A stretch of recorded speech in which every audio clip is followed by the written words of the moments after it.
Wamos Cruz hinamon ng netizen na iPad na test ang anak.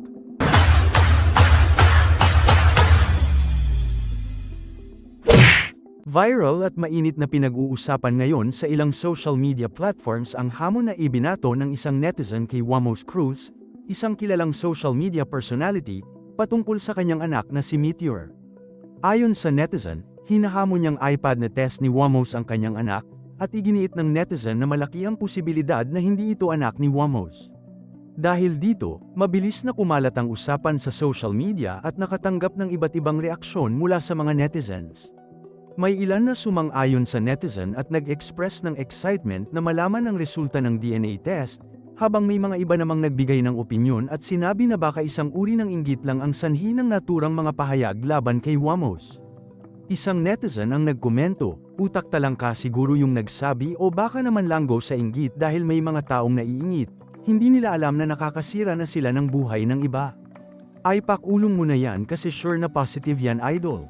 Ipinahayag ng netizen ang kanyang hindi pagkakasundo sa hamon na ginawa, at binigyan ng diin ang posibilidad ng inggit bilang dahilan ng mga pahayag.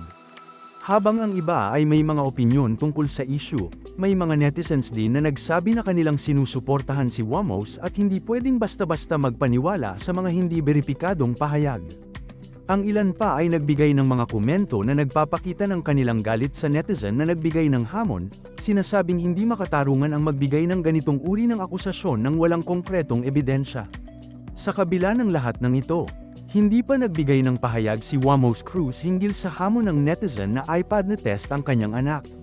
Maraming mga netizens ang nag-aabang kung paano tutugan si Wamos sa mga akusasyong ito, at kung ano ang magiging reaksyon niya sa mga hindi kaaya-ayang komentong nagkalat sa social media. Ang insidenteng ito ay muling nagpapaalala ng kung paano ang social media ay mabilis magpalaganap ng mga opinyon at mga akusasyon na hindi laging may sapat na basehan. Mahalaga pa rin na maging maingat sa mga pahayag na ipinapakalat sa online platforms, lalo na kung ito ay may kinalaman sa personal na buhay ng mga tao. Sa mga susunod na araw, tiyak na magiging usap-usapan pa rin ang isyong ito, at magiging interesante kung paano ito tatanggapin ng mga netizens at kung paano ito maayos o magiging mas komplikado. Marami sa mga followers ni Wamos ang umaasa na sana ay magbigay siya ng linaw hinggil sa issue at matigil na ang mga haka-haka at mga hindi tamang akusasyon laban sa kanya.